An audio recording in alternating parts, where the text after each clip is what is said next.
Muy bien, pues buenas tardes. Vamos a dar inicio a una charla sobre historia de México, como las que hemos presentado hasta ahora. El día de hoy tenemos la compañía de Mariana Martínez y de José Eduardo Ramos. Y pues bueno, el tema de esta semana es sobre, ¿nos puedes recordar, Mariana? Claro, es sobre Gonzalo Guerrero, el náufrago español que se volvió maya. Exacto, muy bien. Bueno, primero les voy a leer un poco sobre la trayectoria de los dos historiadores que nos acompañan, comenzando por Eduardo. Eduardo es filósofo por la Universidad Católica Lumen Gentium, con una tesis titulada El problema de la dignidad humana, un enfoque desde Aristóteles, y su praxis en Alonso de la Veracruz. Sus líneas de investigación como filósofo son la escolástica y la historia de la filosofía.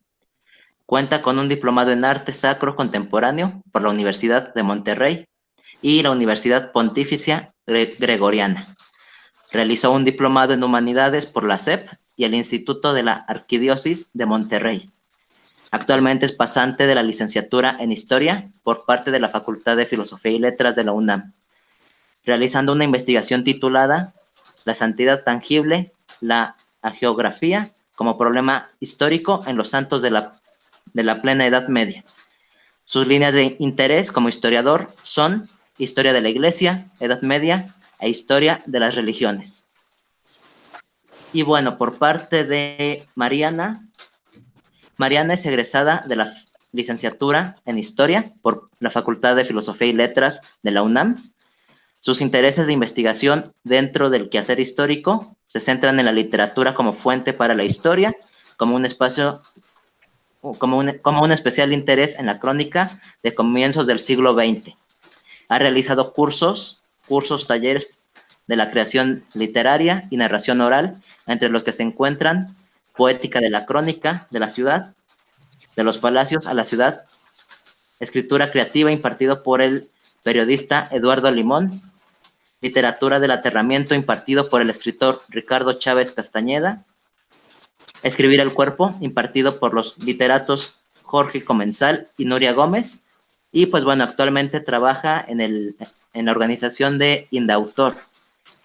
Pues bueno, esto es su semblanza y pues bueno, el escenario es suyo, pueden comenzar. Ok. Muchas gracias, Fausto. De nada.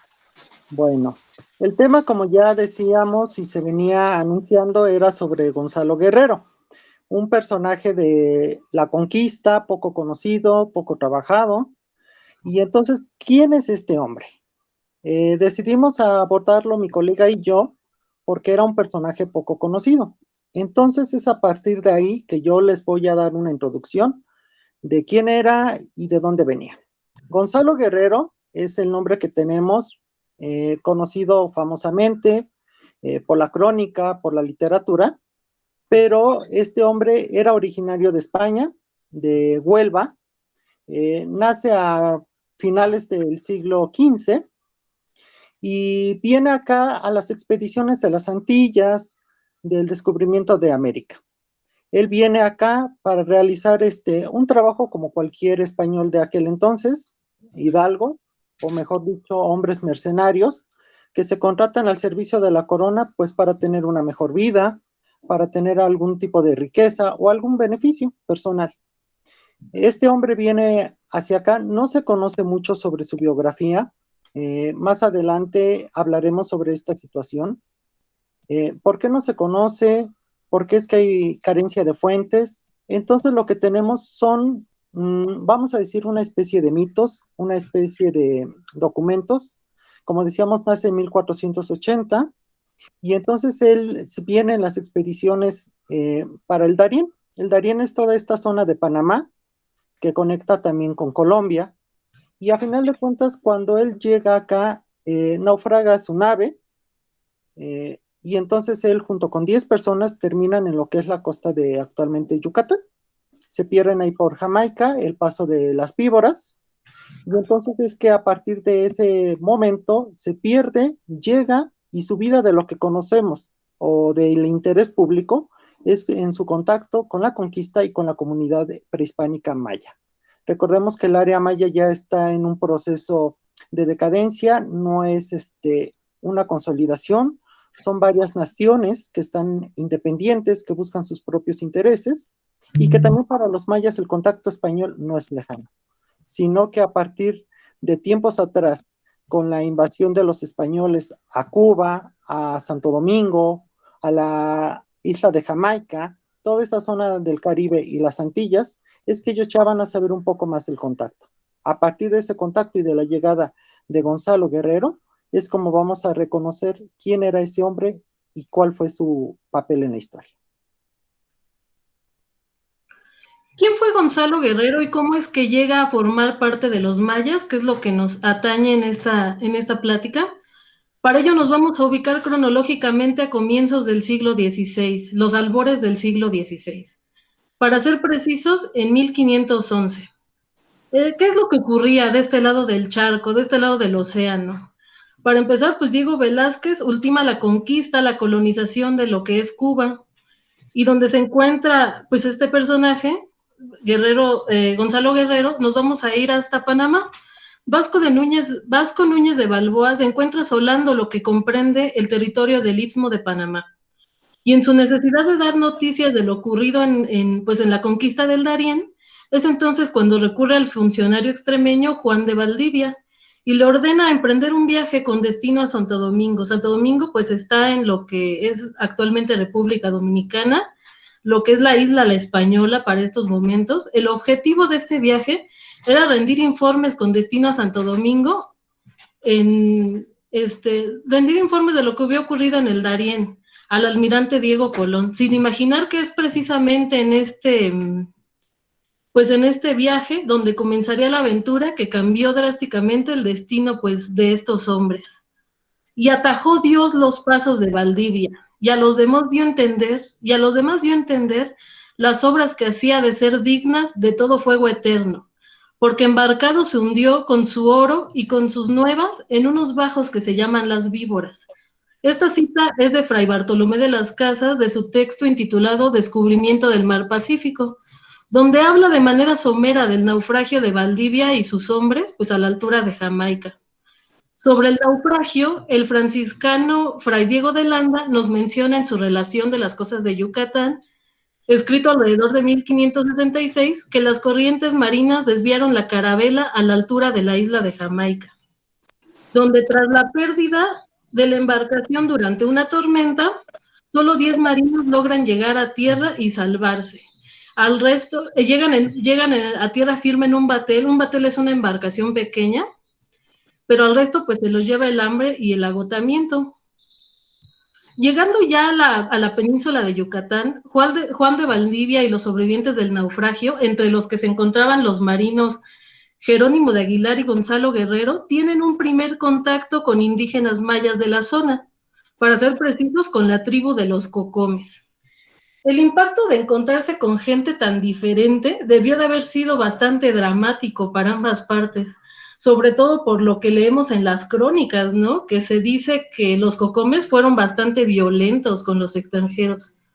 Así que un paréntesis aquí, es importante mencionar que la economía de lo que se conoce entre pues, los historiadores como el posclásico maya se centraba en el comercio marino. Entonces, para este momento hay una gran cantidad de asentamientos de mayas a lo largo de toda la costa.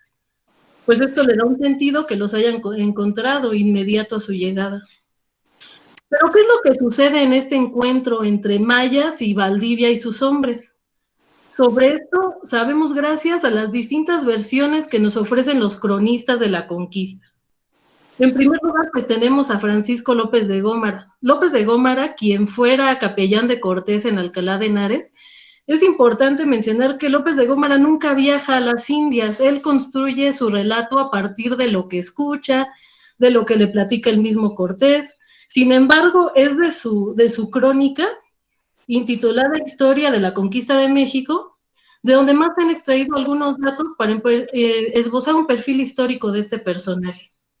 Él nos habla sobre pues este naufragio y el contacto con los mayas, y nos dice que aquel mismo día los Cocomes toman a Valdivia y a 4 de sus hombres y los sacrifican y se los comen frente a los demás. Al resto los toman prisioneros y que de aquel cautiverio solo saldrían con vida Aguilar y Guerrero. Es importante no perder de vista a Jerónimo de Aguilar dentro de este discurso. Él juega un papel fundamental, toda vez que es a él a quien debemos el conocimiento de otro sobreviviente de este naufragio. Este es el que narra la historia del naufragio, los años de cautiverio. Él da cuenta de Gonzalo Guerrero y le comenta posteriormente a Cortés que cayó en manos de un cacique maya y formó familia con una mujer indígena, convirtiéndose en un maya más. Todos los cronistas convergen en la versión de que Aguilar comentó que Guerrero terminó por voluntad propia formando parte de la sociedad maya. Incluso asesoraba militarmente al cacique con el que se encontraba. Es a partir pues, de estos relatos que Guerrero ya se va perfilando entre los españoles como un traidor, un renegado, un idólatra, siendo la oposición simétrica de lo que es dentro del imaginario del mexicano la Malinche, ¿no? La traidora. Esto ocasionó que Guerrero se fuera difuminando gradualmente de la historia de México. En segundo lugar tenemos pues la versión que nos ofrece Gonzalo Fernández de Oviedo. Fernández de Oviedo era el cronista oficial de Indias, ¿no? En su crónica de 1449, que es la primera en otorgarnos una semblanza un poco más completa sobre este personaje, que cabe destacar que Fernández de Oviedo aporta una semblanza muy dura, castiga mucho a Guerrero, ¿no? Lo tilda de traidor, de hereje. Pero en cuanto al naufragio, Fernández de Oviedo narra que Valdivia y los demás náufragos fueron atacados inmediatamente a la costa, inmediatamente a la llegada a la costa, pero a diferencia de Gómara, Fernández de Oviedo no hace alusión a ningún acto de antropofagia por parte de los cocomes. Y por último lugar, tenemos a Bernal Díaz del Castillo. ¿Quién es Bernal Díaz del Castillo? Pues un soldado que se encuentra dentro de las huestes de Cortés durante la conquista. En su crónica intitulada Historia verdadera de la conquista, que es una de las más conocidas sobre este tema, Díaz del Castillo, es importante la crónica de Díaz del Castillo porque él presencia los hechos que platica. Él viajó en 3 expediciones distintas a Yucatán, escribe una crónica donde él se asume como un testigo directo de los hechos que va a narrar. Es importante subrayar que Bernal Díaz fue testigo del encuentro de Jerónimo de Aguilar con los hombres que Cortés envía para encontrarlos. Él, a diferencia de Gómara y de Oviedo, no hace mención a ningún ataque ni a la antropofagia en contra de Valdivia y sus hombres. Él menciona que más bien los curaron y sí los tomaron prisioneros. Pero ¿qué ocurre cuando ya Gonzalo Guerrero y Jerónimo de Aguilar pues se encuentran afincados entre estos mayas? ¿Qué es lo que ocurre? Para ello tenemos 2 versiones que mi colega y yo hemos tomado. La primera es Historia de la Conquista de Maya. Es un documento recogido por un fraile franciscano en el 18, de nombre Fray Joseph de San Buenaventura. Y la segunda es pues lo que nos dice Fray Diego de Landa sobre este tema. En este texto de Joseph San Buenaventura, La Conquista de Mayab, hay un documento, una extensa narración muy curiosa, en primera persona, escrita supuestamente por Gonzalo Guerrero, intitulado Las Memorias de Gonzalo Guerrero. Y se encuentra escrita en pieles de venado. En esta nos narra que fueron prisioneros de los cocomes en un comienzo, después de otro grupo maya denominado los Tutulchihues. Los Tutulchihues arrebatan a Gonzalo Guerrero y a Jerónimo de Aguilar y a los demás náufragos de manos de los cocomes. Y ya durante pues, su estancia entre estos mayas, Guerrero se fue fascinando mucho con este mundo maya, ¿no? Narra que se va dando un proceso de aculturación. Que es importante mencionar que la vida de Aguilar y Guerrero con los Tutulchihues no fue fácil. No fue fácil, trabajaban de manera sobrehumana. Algunos de los sobrevivientes del naufragio se dice que murieron a causa de los trabajos pesados. Al final solo quedaron con vida Aguilar y Guerrero. Y fueron adquiriendo cada vez más protagonismo y respeto entre esta tribu maya, sobre todo Guerrero, ¿no? Les enseñaba a los mayas algunas técnicas elementales de combate para hacer la guerra. y pues fue cayendo en gracia con este cacique de nombre Taxmar, que posteriormente este cacique, el cacique de los Tutulxiues, regala a Gonzalo Guerrero con otro cacique que gobernaba cerca de Chetumal, y esto supondría una separación definitiva de Jerónimo de Aguilar y Gonzalo Guerrero, contrario a lo que dice Díaz del Castillo, que lo veremos con Lalo más adelante. Guerrero y Aguilar jamás volvieron a verse. De aquel hombre blanco, barbado, afincado en Chetumal, sí sabemos algo seguro: jamás se dejó volver a ver por sus expaisanos llegados en 1519. Nunca nadie tuvo un contacto directo con Guerrero. Y bueno, ya estando afincado con el cacique Nananchanga, cerca de lo que es Chetumal, es aquí donde Guerrero conocerá a la que fue su esposa, Sacilja o Ichelcan, que se conoce así en las crónicas. Esta mujer tiene un papel muy importante dentro de esta narrativa, porque es gracias a ella y a su unión donde terminaría de completarse su proceso de adaptación a la cultura maya. Sobre esta mujer, dentro de las crónicas y lo que se ha platicado, lo que se ha escrito, se sabe muy poco. Los novelistas le dieron sangre real y la hicieron princesa maya. Así es como nos la presentan, pero no tenemos una certeza de que haya sido así. Con ella, Gonzalo Guerrero procreará a sus 3 hijos, los primeros mestizos, ¿no? En la historia. Esta mujer, como lo mencionaba, juega un papel importante, ya que en las memorias del mismo Guerrero menciona que es por amor a ella y a sus hijos por quien decide ya no volver nunca más con los españoles. Ok. Como vemos hasta el momento de lo que nos explicaba Mariana, este tema no solamente fue de índole político, sino fue controversial. Para aquel entonces, en el contexto que nos da Mariana, recordamos que ya pasando en otro personaje, que a lo mejor es más conocido, sería Cortés. Cortés llega aquí a México en 1519, conocemos que desembarca en Veracruz, en el Puerto Viejo, en lo que nombra después él la Veracruz o la verdadera cruz. Él llega y a partir de ahí empieza a conocer el área maya, el área del Petén. Entonces, él empieza a conocer un poco de quién gobierna, quién son los caciques, con quién hay que hablar, y a la vez es donde sabemos que por el mito, la tradición, pregunta él por un imperio del oro, y ese imperio que como se conoce en el mito, pues lo van a dirigir los mayas hacia México Tenochtitlan. Él entonces busca los caminos. Sin embargo, en esas mismas narraciones, llega a los oídos de Cortés que hay estos náufragos, ¿no? Decíamos Guerrero y Aguilar, y entonces él manda una carta y manda a buscarlos. Jerónimo de Aguilar, que se describe como un hombre piadoso, dice que siempre ha sido fiel a la corona, que ha sido fiel a Dios y sobre todo al ejército del rey.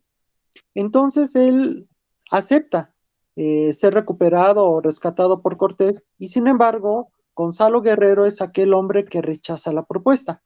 El tema interesante aquí en la relación con Cortés no solamente es el rescate que él ofrece. Lo interesante es que a partir de ese momento se dice en la historiografía que Cortés envió una carta, pero hay varias posiciones sobre esa carta. ¿Por qué? Porque se dice que el mismo Bernal Díaz de Castillo fue el que se la entregó, y sin embargo, en la historia verdadera de la conquista de Bernal, refiere que sí se sabe de ese suceso, pero que él no entregó la carta personalmente, sino que mandaron a un encargado, pues, maya. Y después de eso, hay aquí como un pequeño enredo. Se dice que esa carta llegó a Gonzalo Guerrero, pero después dice que si hay una respuesta y en otra dice que no. Lo más certero o por donde podemos apostar dentro de la investigación histórica es que no hubo ninguna carta. O sea, no hubo la carta de regreso hacia Cortés. ¿Por qué? Porque se está proponiendo que en unos 2 días o 5 la carta fue contestada inmediatamente. Cuando la distancia entre Chetumal, donde se encontraba Gonzalo Guerrero, y la de Cozumel, donde estaba Cortés, era muy lejana para ir caminando. Recordemos que estos mensajeros lo que hacían era caminar y solían hacer inclusive un tipo de estafeta que se acostumbraba en toda la zona mesoamericana. Pero aquí no sabemos realmente qué fue lo que pasó con la carta. Eso es lo que nos dicen o es lo que nos cuentan. Eh, Hay diferentes posturas en torno a los historiadores que redactan. Mariana bien ya mencionaba a Diego de Landa con su relación de las costas de Yucatán. Landa refiere de una manera que Gonzalo rechaza esa invitación, puesto que ya había tenido con esta mujer maya Sahil unos hijos y que la cuestión de familia era lo que le importaba. Otros personajes como Antonio de Solís, que por cierto él no era historiador, se le considera historiador a partir de lo que escribe sobre la conquista, pero en sí era un poeta y literato que vivió en España. Entonces él habla que se avergonzó de que supieran que traicionó a la corona, de que se volvió idólatra y que también se había convertido en la vestimenta y en la apariencia propia de la zona maya. Él maneja esa postura. Lando dice que por la cuestión familiar. Sin embargo, es interesante el análisis que podemos hacer en la actualidad de que Gonzalo Guerrero no solamente pudo haber contestado por esa manera, y lo más probable es que se propone es que no, puesto que él entendió la cultura de los mayas, comprendió la otredad, aquello que era diferente y que los ejércitos de Cortés o de Diego de Velázquez no lo comprendían. Entonces, a partir de este momento y de la carta es que empezamos a tener una imagen o una semblanza de un Gonzalo Guerrero, pues mítica. Y como ya hemos oído muchas veces que el mito es la verdad del hecho traducido en palabras, pues esa verdad traducida en palabras ha sido manipulada de acuerdo a la intencionalidad o los propósitos de la época. Recordemos que en la historia no tenemos ni buenos ni malos. Simplemente tenemos los intereses y las circunstancias de cada momento. Es a partir de ahí que entonces esa imagen que conocemos hasta nuestros días de Gonzalo Guerrero se ve algo desfigurada o inclusive diferente. ¿Por qué? Porque se empieza a redactar todo este tipo de historias de Gonzalo, pues ya en una época tardía a la conquista y a las expediciones. Mariana ya refería a este franciscano Joseph de San Buenaventura y pues nos damos cuenta que es un escritor del siglo XVIII y ese escritor dice que él tiene esa piel de venado, que por cierto dice que ya está desgastada, pero dice que ahí Gonzalo anotó sus memorias, que les enseñó a luchar a los mayas con las técnicas europeas, enseñó a cómo comer en ciertos aspectos, o sea, hubo un aporte de intercambio cultural, ¿no? Entre mayas y españoles. Lo interesante es que no se menciona nada de esa piel, de esas memorias recopiladas por este fraile, después son publicadas, como decía, en el siglo XVIII, después ahí se pierde el documento donde él las recopila, y los pocos fragmentos que han sobrevivido han sido estudiados e inclusive se dicen que son falsificados y que ni siquiera ese franciscano fue el que los escribió. Entonces tenemos un problema de fuentes donde ha sido manipulada y ha sido cambiado todo.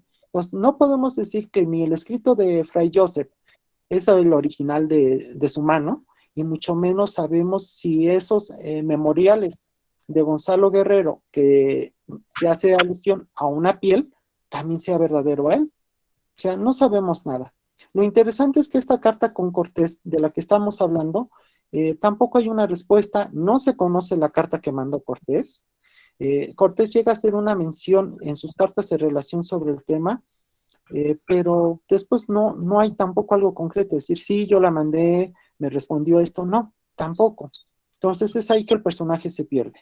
Al perderse, también perdemos rastro de su vida, porque aquí hay dos posturas. Una que dice que obviamente Gonzalo Guerrero rechazó la ayuda española y su rescate, y la otra también es que él pues se pierde históricamente.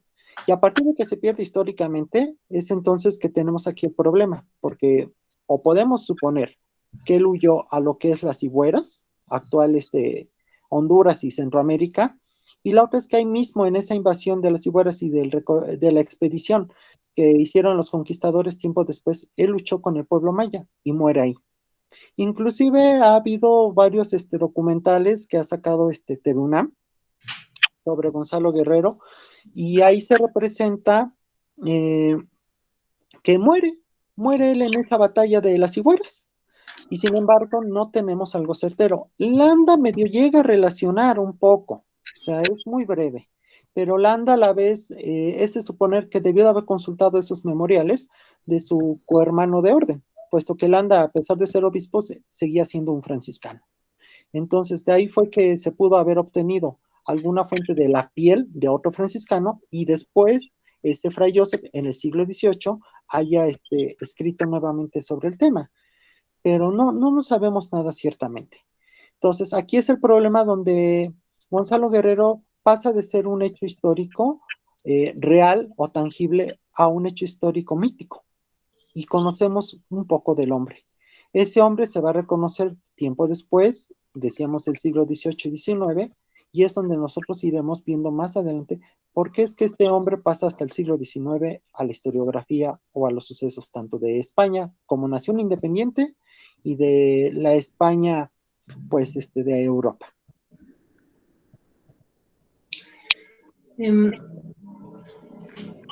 Gonzalo Guerrero, pues, versa entre estos dos términos, ¿no? Un traidor o un ícono. Fue borrado de la historia, a diferencia de su compañero de naufragio, Jerónimo de Aguilar, quien al fungir como traductor para Cortés, fue logrando que su figura fuera poco a poco ganando cada vez más prestigio dentro de las plumas de los cronistas. En cambio, Gonzalo Guerrero es un personaje extremadamente marginal en las crónicas e historias, ¿no?, del momento, y aún en los estudios sobre ellas, que más bien estas gustaban de abundar en las gloriosas hazañas para presentarnos una España victoriosa. Gonzalo Guerrero verse entre lo humano y el mito, pero trasciende al histórico, ¿no? La figura de Gonzalo Guerrero experimentará distintos cambios según se le valore en épocas sucesivas. Pasará de ser considerado un marinero renegado y traidor a erigirse como padre del mestizaje iberoamericano. Pasará de ocupar una posición tangencial en el discurso histórico a convertirse en un ente autónomo que narra los hechos desde su propia perspectiva. ¿Qué ocurre en el siglo XIX? En el siglo XIX, México se independiza de España y por ende necesita reinterpretar su historia. Esto con el fin de pues elaborar un discurso histórico acerca de la identidad nacional, ¿no? Todo ello para darle sentido a un derecho de nacionalidad e independencia política, para marcar distancia con esta España de la que se desliga en 1821.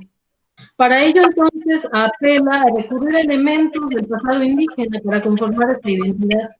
Es aquí donde se rescata a Guerrero, a este hombre mítico del que no se tiene certeza si existió, Gonzalo Arzoa, Gonzalo Guerrero, Morales, ¿no?, con el que se le conocen las distintas crónicas, rescatarlo del olvido en el que transita los 300 años de colonia. La imagen de Gonzalo Guerrero, al igual que el mismo Cortés, cambia a raíz de la independencia, ¿no? A raíz de la independencia, Cortés pasa a ser símbolo del autoritarismo español dentro de la historia de México. Y a Gonzalo Guerrero se le quita el saco de traidor, de hereje, de renegado, y se le pone la capa del héroe. Es en este momento dignificado y considerado ya como el padre del mestizaje, el primer hombre en mestizar estas dos grandes culturas, y es un símbolo, un valiente símbolo de la defensa de los indígenas. Gonzalo Guerrero, su presencia adquiere ya relevancia ya en el siglo XIX y cobra tal fama que veremos que comienza a ser muy abordado en distintos géneros literarios, desde el ensayo, la poesía, obras de teatro. El arte empieza a rescatarlo también.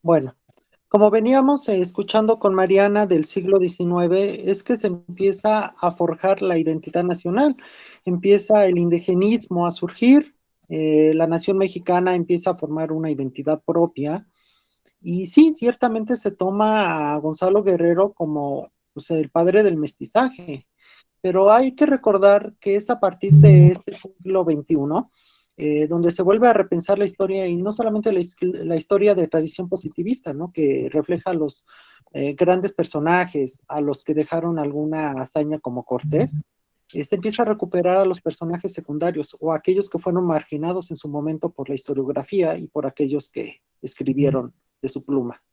Entonces, se empieza a recuperar esos ciertos tipos de personajes. Se me hace muy interesante esta situación porque es a partir del siglo XXI que encontramos más información sobre este personaje. Se ha trabajado sobre todo por España. México tiene muy pocos personajes académicos que lo han abordado. Simplemente se trata este personaje de si era traidor o no traidor. Me gustaría que recordaran el mural de Hernán Cortés con la Malinche, que está ya en Palacio Nacional. Recordamos que ahí se pone la imagen del mestizaje, pero recordemos que entonces no es Cortés el padre del mestizaje, sino que antes de que Cortés tuviera su hijo con la Malinche, ya tenemos a Gonzalo Guerrero que tenía unos hijos. Entonces es a partir no solamente ni de la unión carnal con su mujer, el mestizaje, es a partir de que él acepta la vida y la cultura de los mayas donde comienza ese mestizaje. Entonces, siglo XXI ha sido una etapa de replanteación histórica, de ver cómo se abordan las fuentes. Sabemos que con Gómara, pues es indudable que él manipuló la historia, inclusive Matos Moctezuma, él dice, es el padre de la ciencia ficción, ¿no? Porque manipula todo a interés de Cortés como su capellán. Pero a partir de este tiempo es que se empieza a replantear, bueno, ¿cuál es la historia? ¿Cuál es la identidad? ¿Cuáles son algunos personajes que son relevantes? Jerónimo de Aguilar, pues sí, lo conocemos. Y para los que hemos estudiado la historia, pues es de cajón, podemos decir, en la historiografía mexicana. Pero Gonzalo Guerrero se menciona 5 segundos, se acabó. Fue el traidor, fue el idólatra. Entonces es a partir de ese momento que nosotros empezamos a replantearnos, sobre todo en estos últimos 3 años. ¿Cuáles? El 2019 al 2021, donde México estamos pasando por una serie de festejo, pese a esta pandemia, de la rememoración de la conquista. 1519, recordemos que es la llegada de los españoles a las costas veracruzanas, y en el 521 y después 2021 es cuando celebramos los 500 años de conquista o de mestizaje. Ese mestizaje cuando cae la ciudad de México Tenochtitlan en agosto. Y entonces es a partir de ahí que estamos celebrando esto y surgen series. No solamente aquí en México por televisión de paga o televisión abierta y de toda índole, ¿no? Desde la más profesional hasta la más entretenida simplemente, pero España también está creando estas series y está creando sobre todo a Gonzalo Guerrero, que era en otro momento de películas históricas que no se tocaba el personaje. Entonces, es cuando nos damos cuenta que estos personajes que en algún momento fueron marginados u olvidados, se empiezan a rescatar para crear otro tipo de historia, la de los personajes secundarios o la historia que nosotros podemos siempre cambiar o transformar, de acuerdo a las fuentes, de acuerdo a las posturas que cada historiador nos da. Decíamos, tenemos Landa, tenemos las cartas de relación, tenemos a Bernal, Antonio de Salís, tenemos las crónicas de los mismos evangelizadores, ¿no? Que en algún momento cada quien menciona.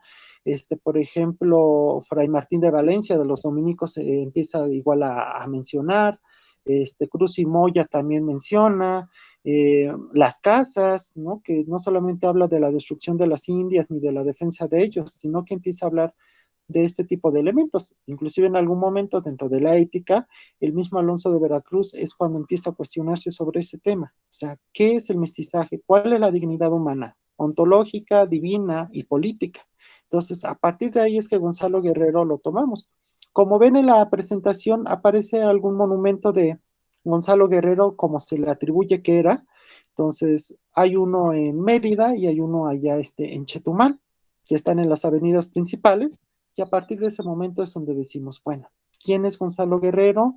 Nos damos cuenta que muchas cosas no las tenemos a nuestro alcance, no tenemos a lo mejor esa piel de la que se habla, no sabemos si en algún momento se va a encontrar, pero sabemos que es lo que tenemos, elementos que diferentes, diferentes opiniones también, pero que a partir de ahí podemos construir un criterio y una identidad propia, no solamente de una fuente, sino desde varias posturas, tanto positivas como negativas. Gonzalo Guerrero en la actualidad, pues es muy conocido en esta, como menciona mi colega, en esta parte sudoriental del país, ¿no? Es decir, lo que comprende la península de Yucatán. Su nombre incluso es hasta mencionado en el himno del estado de Quintana Roo. Existen pues estas estatuas en el territorio de los 3 estados que componen la península, que representan a Guerrero y a su familia, ¿no? Erigidos como una alegoría al mestizaje. Porque pues estos 3 pequeños, como lo vemos en la pantalla, pues le quitan el título a Martín Cortés, ¿no? De haber sido el primer mestizo. Ya se da cuenta de que hubo otros mestizos antes. Pues elegí esta, ¿no? Esta escultura en particular de Gonzalo Guerrero, así pues en posición de defensa, ¿no? Cuidando con su familia, así está. Una alegoría escultórica que está situada en Chetumal, Quintana Roo, desafía el tiempo y nos da cuenta de la existencia de este hombre, un tal Gonzalo Guerrero, un tal Gonzalo Garzón, que forma parte de este mito, ¿no? Me encanta cómo lo menciona Luis Manjao, el narrador y poeta de Veracruz. Gonzalo Guerrero forma parte del mito como un contestatario de las hegemónicas versiones de lo real. Aquí subsiste Gonzalo Guerrero y nos cuenta su propia historia, ¿no? Y bueno, ya, eso es todo.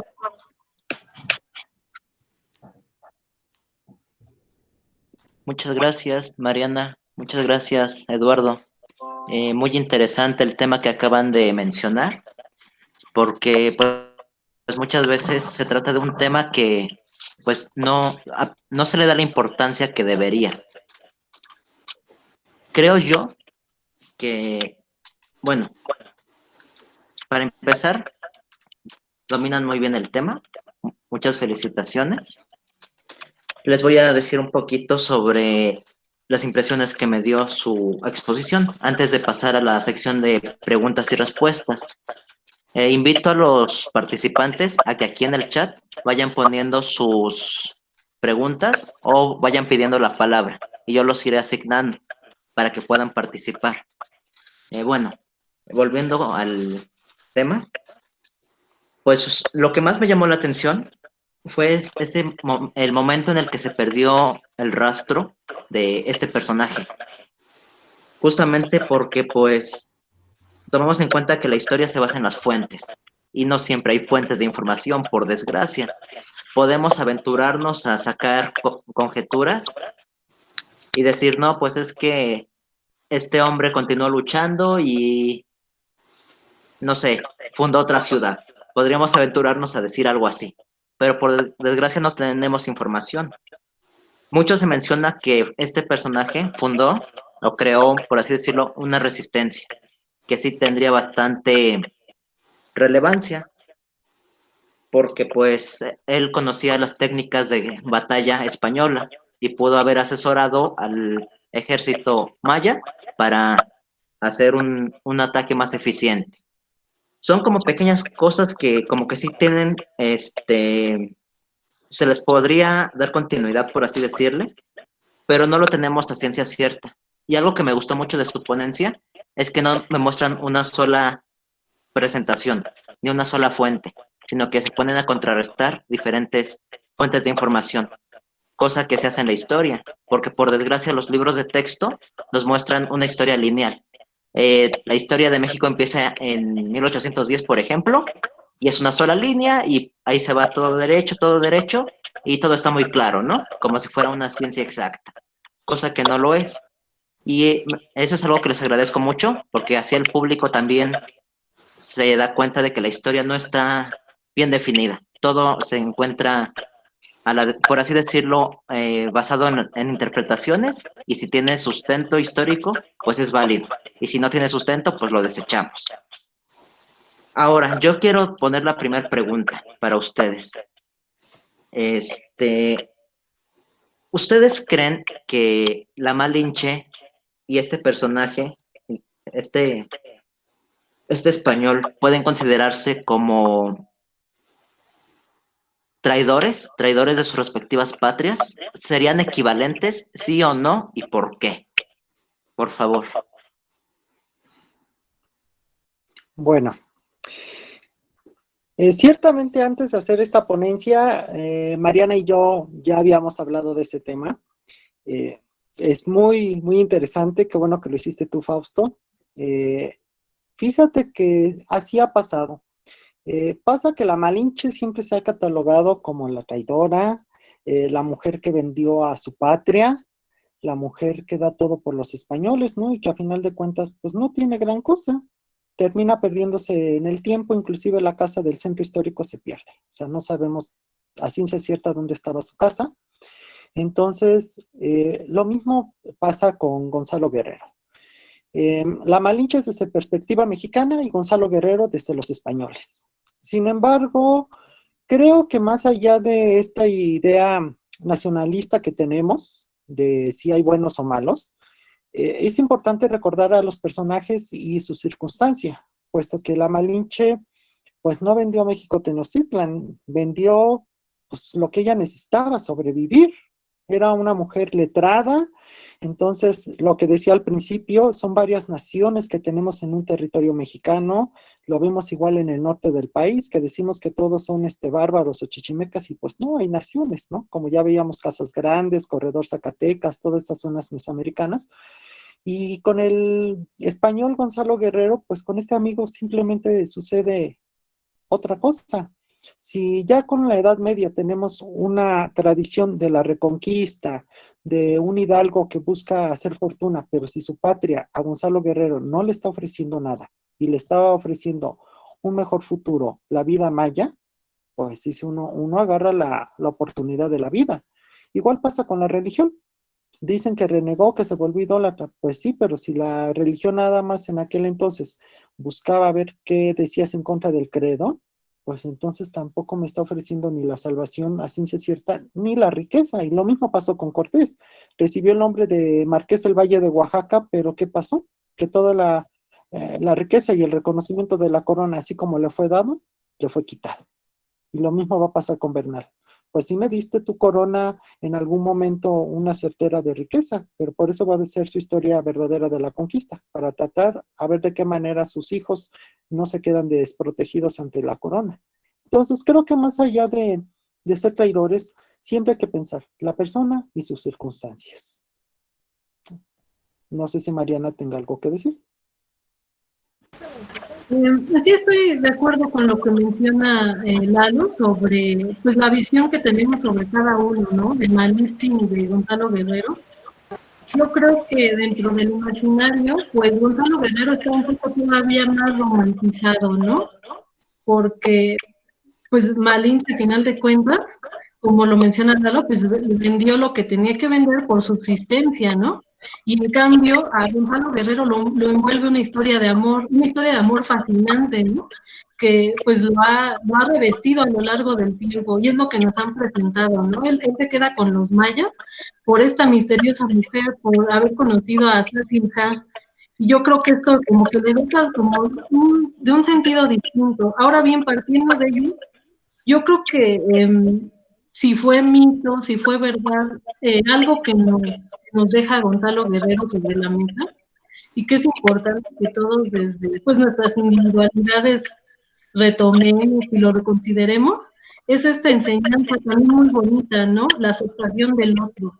La aceptación del otro y aprender del otro, finalmente. Gracias, Mariana. Gracias, Lalo. Completamente de acuerdo con ustedes. También hay que tomar en cuenta los intereses personales y las circunstancias de cada individuo. La Malinche, para empezar, no va a traicionar a los mexicanos porque México no existía. Desde ahí empezamos. Existían muchas naciones y la Malinche era un individuo de una de estas tantas naciones, cuyos intereses giran en torno a necesidades propias, pero también a las necesidades de la ciudad de la que sale. Hay que tomar en cuenta que en ese entonces Tenochtitlan era la ciudad hegemónica de la región. Entonces, pues, si alguien te ofrece las posibilidades de vencer a tu enemigo, a tu ciudad enemiga, pues creo que más de uno lo aprovecharíamos. En un ejemplo muy alocado, si hoy en día llegaran los extraterrestres y nos dijeran, te ayudo a vencer a Estados Unidos, creo que varios lo aceptaríamos, ¿no creen? Bueno, vamos con la primera participación. Le doy la palabra a Miriam Ramos. Adelante. Hola, ¿qué tal? Buenas tardes.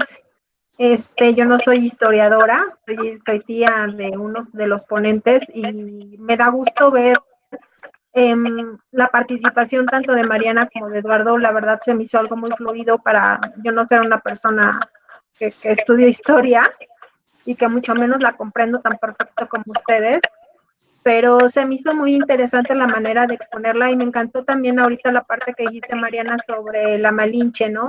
Y este señor Gonzalo, en el sentido que le dan el romanticismo, ¿no? Que se van por esa línea también, ¿no? Al quedarse o defender las cosas, ¿no? Yo creo que también la idiosincrasia mexicana nos da mucho por ese tema del amor, de lo lindo, de lo padre. Y la historia, también como lo explican ambos, tanto Fausto como Eduardo, pues bueno, no es ninguna traición, ¿no?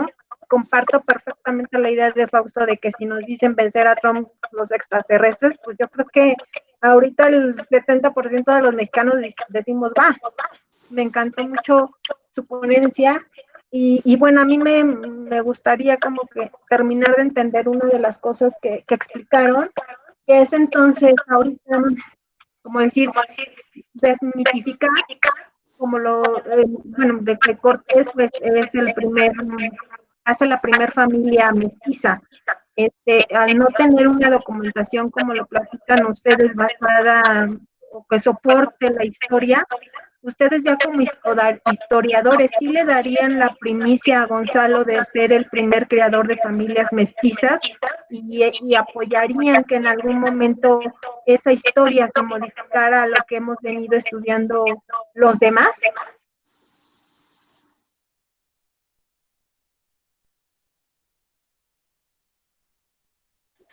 Pues respecto a eso, sobre si es el primer mestizo o no, también como lo veníamos platicando, porque previo a esto, pues platicamos muchas veces, Lalo y yo, discutimos sobre este tema. También hay un poco de controversia porque me parece que es en la fuente de Diego de Landa, no estoy muy segura ahora, pero que también sugieren que Jerónimo de Aguilar tomó esposa estando en Mérida, pero él, estando en Yucatán, pero él no se menciona nada de manera oficial, solamente llega a nosotros a través de la tradición oral de los mismos indígenas mayas, ¿no? Que al preguntarle posterior a la conquista, tomarle, pues ellos platicaban la versión de lo que ocurre. Ellos mencionan curiosamente que Jerónimo de Aguilar era el yerno del cacique, o sea, lo que sugiere que estuvo casado, ¿no? Con la hija de este hombre y con quien procrea hijos. No se tiene la certeza de que haya ocurrido así, pero, o sea, las fuentes apuntan que también tomó esposa. Entonces, los hijos de Gonzalo Guerrero, como que en caso de que esto fuera cierto, se disputarían este título, ¿no? Con los hijos de Jerónimo de Aguilar. Pero de manera oficial, pues sí, ¿no? Las fuentes en ese sentido, por decir fuentes, son más claras con la descendencia de Gonzalo Guerrero. Perfecto, muchas gracias, me gustó mucho su ponencia, un saludo. Gracias. Gracias, Miriam. De hecho, este tipo de charlas tienen el objetivo de acercarse a gente que no estudió historia, para que sepan un poco más y empezar a crear una divulgación de la historia. Así que agradezco que estés aquí con nosotros. Fausto, como comentario final, gracias también por el comentario. Yo lo que les agradecería es de que sigan trabajando mucho en este lenguaje tan ágil, tan fácil de comprender. Cuando no es tan rebuscado, yo creo que a las personas como yo nos hace muy digerible entenderlo, y yo creo que eso puede ayudarlos a captar más personas y que se enamoren de la historia, sobre todo, y que sepamos que no nos quedemos con esa ignorancia. Muchas gracias, un abrazo. Muchas gracias, Miriam. Bueno, vamos con la siguiente pregunta. Nos dice Cristina Espitia. Nos pregunta, ¿cuál es la aportación de Gonzalo Guerrero en el ámbito de la guerra, siendo él un militar? Es decir, ¿enseñó alguna técnica europea para aplazar la conquista de Yucatán? Muchas gracias a los ponentes. Muy completa la ponencia. ¿Qué responderían, compañeros? Yo. Oh, Lalo, adelante. Ok. Bueno, como referíamos y a la pregunta que está haciendo esta Cristina, Landa es el que menciona un poco. El especialista español que trabaja Gonzalo Guerrero es Salvador Campos Jara.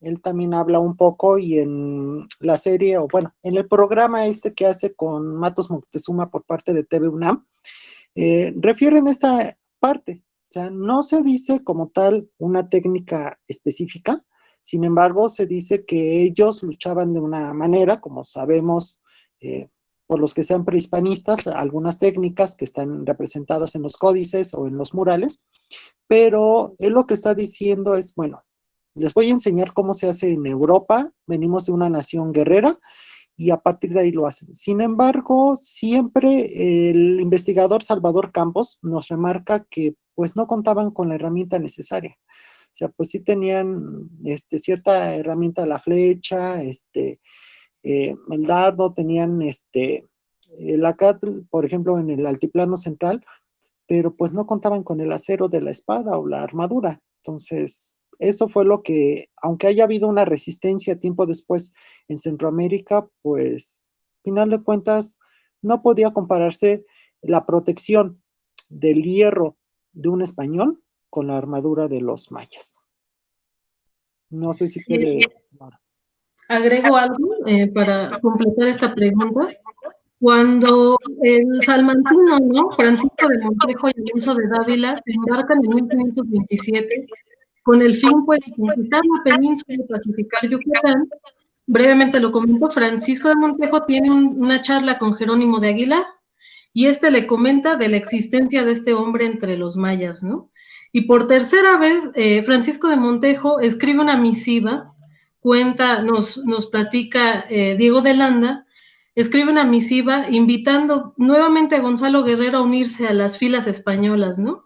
Gonzalo Guerrero, como ya lo sabemos, lo rechaza, y entonces Gonzalo Guerrero le habla a los mayas sobre la presencia de los españoles, porque él ya logra ver que se acerca el fin del mundo maya, ¿no? Del lugar en donde él está, y les explica cómo podrían resistir el ataque, cómo repeler el ataque y aguantar lo más que se pudiera, porque era una guerra que iban a perder.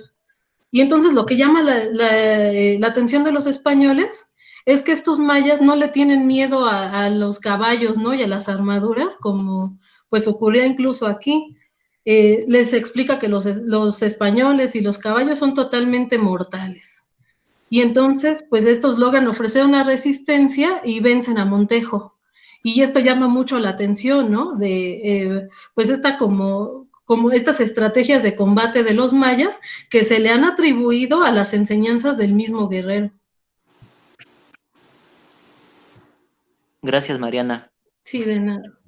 Bueno, aquí tenemos más comentarios. Dice Luis Ángel Leiva, una excelente exposición, fue muy interesante. Así también la pregunta que hizo Fausto. Gracias. También otro comentario de Manuel Romero. Hola Mariana, muy buena plática. Saludos. Judith nos comenta, me encantó su exposición, muy clara. Se les agradece la claridad. También nos dice Carla Victoria Martínez Cano. Mariana y Eduardo, felicitaciones por su charla. Ha sido integral, sustentada, amena y fácil de comprender. Por favor, continúen con este tipo de trabajos y difusión de estos temas tan valiosos. Enhorabuena. Pues bueno, aquí tenemos varios comentarios. Fue una excelente exposición. Todavía tenemos un poquito de tiempo. Si alguien gusta pedir la palabra o plantear alguna pregunta, pueden hacerlo.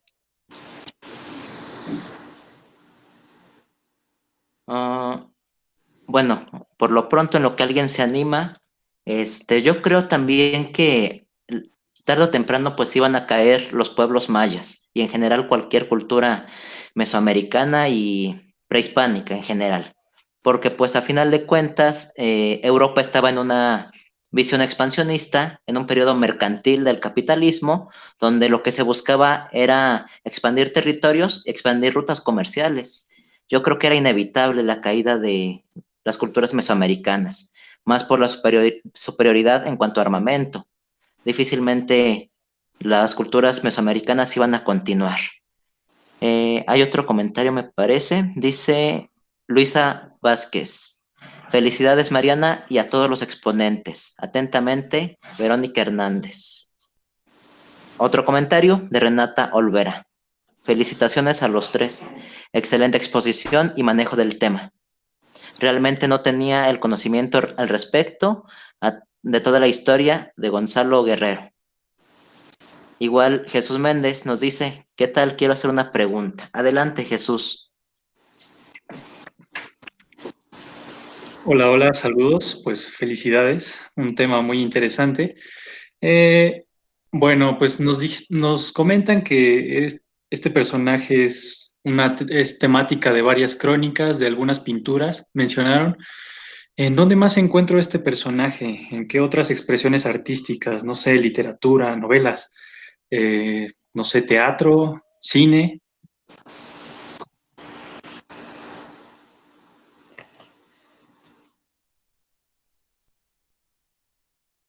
Ok, Adelante. bueno.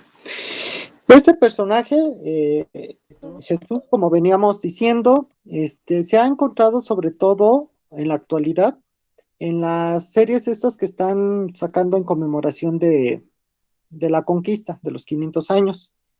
Eh, por no citar algunos nombres, pues una la sacó una televisora abierta, bueno, creo que las dos televisoras, entonces había de diferente calidad a los hechos históricos.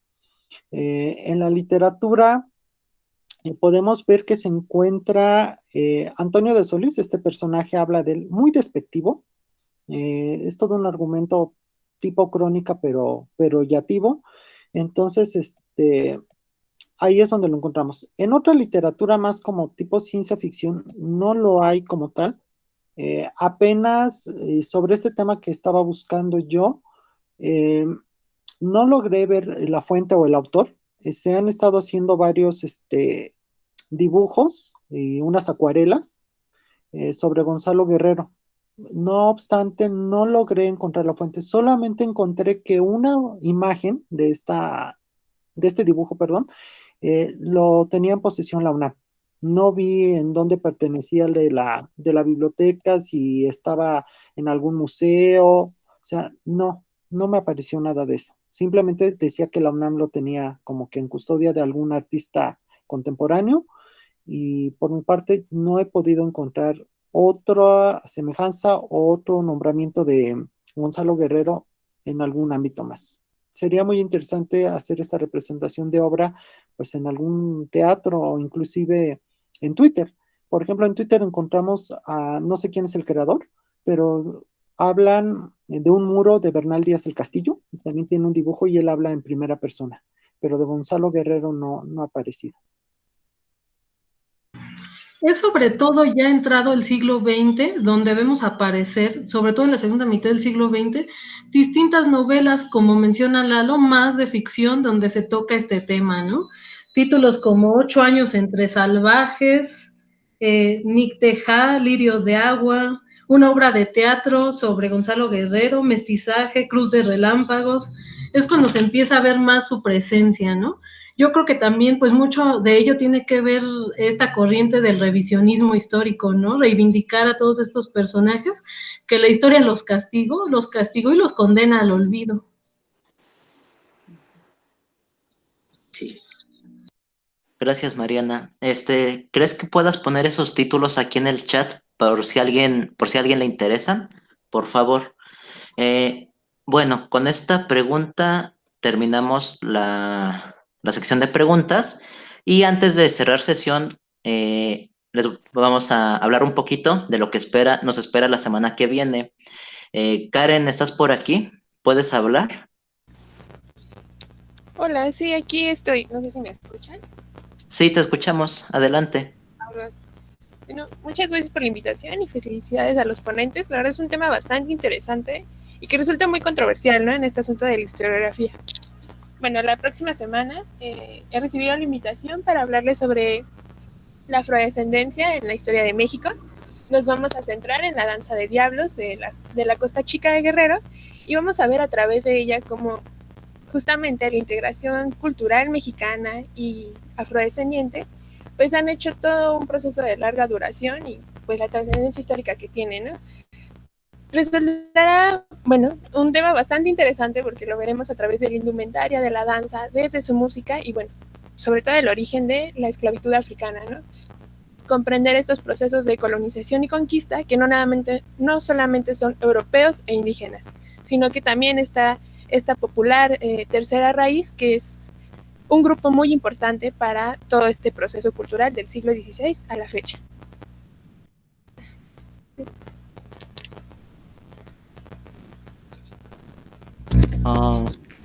¿Alguien compartió pantalla? ¿Quién compartió pantalla? ¿Se toma Mariana?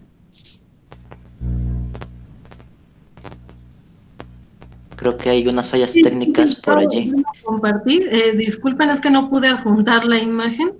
Por si alguien quiere, pues, tomarle captura, ¿no? Estas son las que yo encontré. Si quieren tomarle captura sobre, pues, Gonzalo Guerrero en la literatura. Ahorita si quieres me las pasas y se las mando por correo a los que llenaron el formulario. Por favor, Bueno, Mariana. está bien. Sí, sí, sí. Perdón, Karen, continúa. No, sin problema.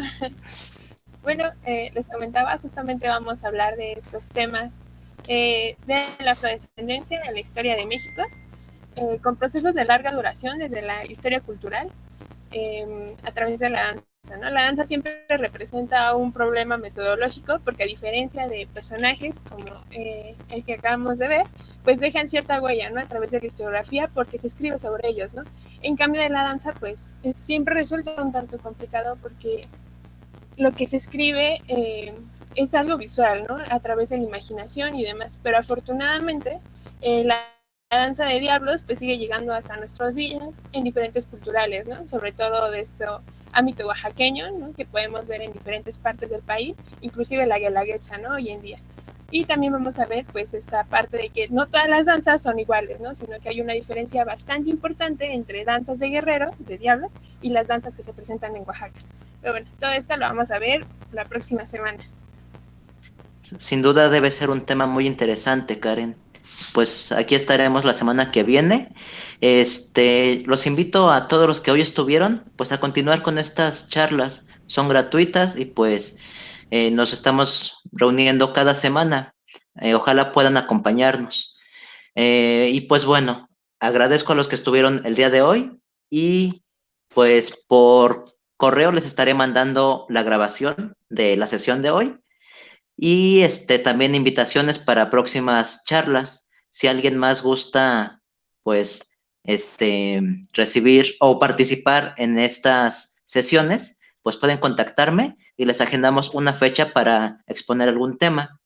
Y pues bueno, en nombre del gobierno de la Ciudad de México y del proyecto Pilares, les agradezco que hayan estado con nosotros el día de hoy. Hasta luego. Gracias a todos. Hasta luego. De nada, Fernando. Gracias.